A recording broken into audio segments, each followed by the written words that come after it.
రోజా అన్నట్టు రోజా పువ్వునే తిరుమల లడ్డులో వాడారు. ఎందుకంటే రోజా నా దృష్టిలో పందితో సమానం. పంది పువ్వునే లడ్డులో వాడారు. రోజా పువ్వునే లడ్డులో వాడారు. అందుకే రోజా సమర్పడుతున్నట్టుంది. నేను ఉపయోగపడ్డాను, నేను కూడా తిరుమల లడ్డుకి ఉపయోగపడ్డాను, నా కొవ్వు తీసి పెట్టారంటుంది. నీ కొవ్వు జంతువు అంటే రోజా పువ్వు, మిగతా అడ్డగోళ సంపాదించిన అడ్డగాడిన కొవ్వు దేవుడు తగ్గించేస్తారు. మీరే ఇబ్బంది పడక్కర్లేదు. పొన్నవాళ్ళు సుధాకర్ రెడ్డి మాట్లాడుతున్నాడు. ఏమంటే ఏమైందయా, నెయ్యి 350 400 ఉంటుంది, జంతువుల కొవ్వు 1500 రూపాయలు లేకపోతే 1000 రూపాయలు, దానికన్నా కాస్ట్లీదే కదా వేసింది అంటున్నాడు.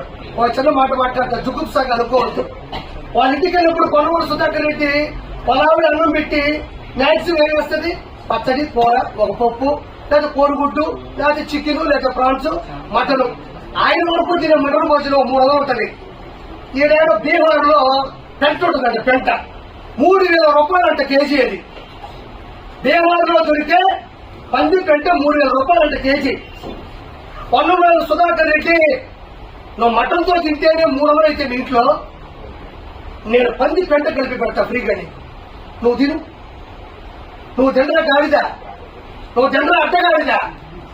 హిందువుల ధర్మాన్ని నాశనం చేస్తుంటే నువ్వు అడ్వకేట్ గా ఉండి ఏది మంచి, ఏది చెడు, ఏది పద్ధతి అని కూడా మినిమం ఆలోచించకుండా, నేను గాడిదన్నా అడ్డగాడిదన్నా మించిన పూర్తి ఏంటంటే కొవ్వు పదార్థాలు కలిపారు, నెయ్యి కన్నా విలువైన అయితే విలువ అనేది నువ్వు డబ్బులు పెట్టి చెప్తావా? ఒక ఆచారం ఉన్నదా? ఒక ఆచారం, ఒక పవిత్రత, ఒక విశిష్టత అంటే దేవుడు సంబంధించినటువంటి దానికి సంబంధించినటువంటి ఒక ఆలోచన ఉన్నదా? పూజారులు, పండితులు అనాథ కాలం అంటే పురాతన కాలం నుంచి వచ్చినటువంటి విగ్రహ ప్రతిష్ఠ ఉన్నదా? దానికి సంబంధించిన ఒక ఫార్ములా, ఒక ఫండమెంటల్ థియరీ ఉన్నదా? నిన్ను ఎవడు అడ్వకేట్ చదువుకోమన్నాడు, వాడి నెంబర్ చెప్పు, వాడిని మొత్తం ఫస్ట్ కుక్కలు కొట్టేట్టు. నీకు మినిమం నాలెడ్జ్ లేదు, నీకు మినిమం తెలివితేటలు లేవు, నీకు మినిమం సెన్స్ లేదు. నువ్వు అన్నం తింటావు కదా, మటన్ కాస్ట్లీ కాబట్టి 300 రూపాయలు ఏమో పెట్టి తెచ్చుకున్నావు. నేను పంది పెంట పెడతా నీకు, కాస్ట్లీ పంది పెంట తిను, పంది పెంట జ్యూసు తాగు. అట్టగాడిదా యాడ లాయరు నువ్వు, యాడ అడ్వకేట్ నువ్వు నీ నుంచి ఎవరు ఇన్స్పిరేషన్ గా పొందాలి? ఇక్కడ హిందూ మత ధర్మాన్ని విరుద్ధంగా మాట్లాడతా